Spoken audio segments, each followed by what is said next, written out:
I got the video now. So explain about mulch. Alright, so mulch is a great way to stop moisture from escaping from your soil.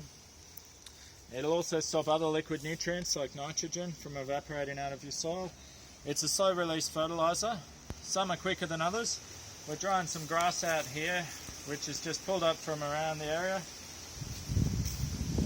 So it's really that easy. You grab the top of some grass and you start collecting it all together. And then basically that'll turn into a mulch that really is a great fertilizer. You could then use that in a compost pile if it gets too wet. That's a great source of carbon as well. And what about this compost here? What do you do with your composting? Yep. So this was all from organic vegetables.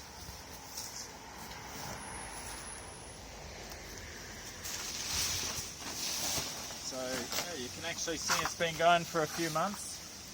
And this is just your personal stuff that you eat, or you pick it up from places, or? This was actually picked up from a lot. This is now a mix of 4 different piles we've had in different gardens. I like the keyhole gardening composting method where you have compost bins in and around your garden.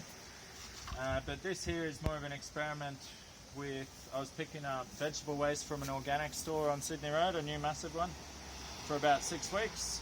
And I was dumping that and then ripping up cardboard.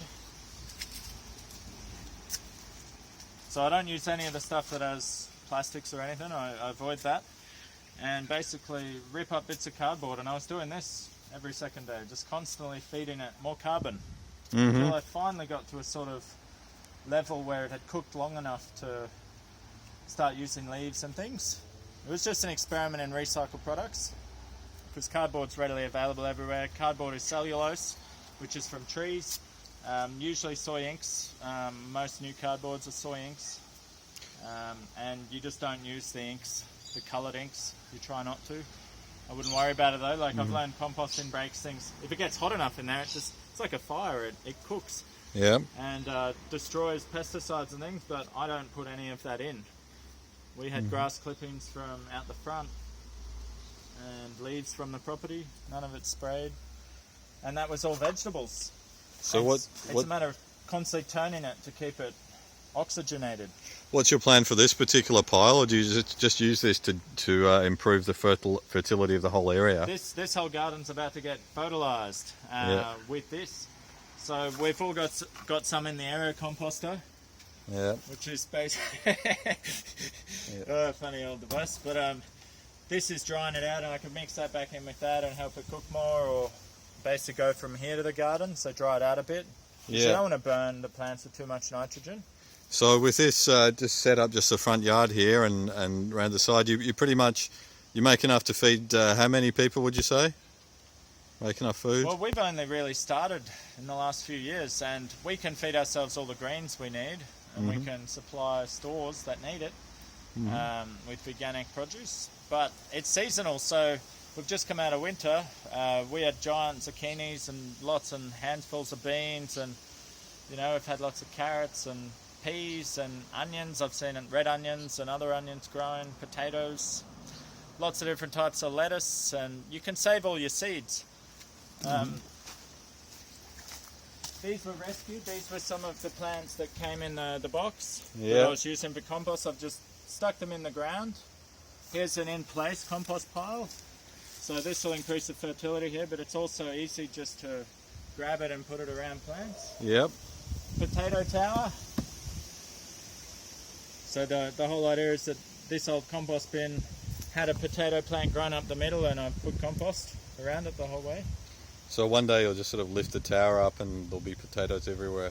Yeah, and then blend that back into the rows, the soil. So you can see with silver beet and things, even just a few plants here, we've got more over there, but even just a couple, you can actually get some really amazing produce that's ready to eat, not covered in any insects or anything. Very healthy. Lots of minerals in silver beet, and we'll just come out and grab that and use it in salads and whatever else. And over here you can see broad beans, which fix nitrogen from the atmosphere. Yep. And we grew that throughout the winter, and we've harvested lots of handfuls of broad beans. We've also got them down on the fence. And they're a way to build fertility in your garden by catching nitrogen from the atmosphere. They store it in root nodules. And the idea is that you can chop the plants back into the soil as a source of fertility. As a green manure, they call it. Yep. So you were saying you've got the bacteria that grows B12. It's actually one of the most abundant bacteria on the planet, called Bacillus magistrum. And it is abundant in soil. It's abundant in droppings, believe it or not. It's abundant in our own bodies. It's just too far down to be absorbed. It's the Bacillus bacteria. While I'm no expert on microbiology, it's in water, it's in soil.